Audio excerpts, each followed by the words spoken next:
विराट कोहली एवढा मोठा लेजेंड आहे, म्हणजे यावेळी एवढा चांगला खेळतोय, त्याच्याकडे ऑरेंज कॅप आहे, आणि तरी पण लोक त्याला क्रिटिसाइज करतायत. काय म्हणतात की त्याचा स्ट्राईक रेट कमी आहे. आणि नेहमी या लोकांचं आर्ग्युमेंट हेच असतं की विराट कोहलीचा स्ट्राईक रेट चांगला आहे, पण ऑपोनंट टीमचा स्ट्राईक रेट त्याच्यापेक्षा चांगला आहे.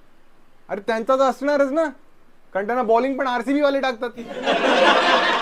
आरसीबीचे बॉलर्स एवढे नल्ले आहेत की आरसीबी साठी सर्वात जास्त विकेट्स यावेळी ग्लेन मॅक्सवेलने घेतले. तो त्यांचा बॅटर आहे,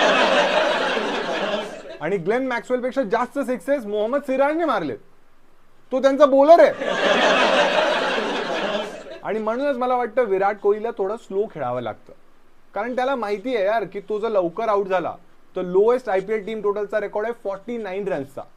हे बाकी लोक एवढे नल्ले आहेत ना की तो रेकॉर्ड पण तोडून टाकतील, आणि तो रेकॉर्ड पण ऑलरेडी आरसीबीच्याच नावावर.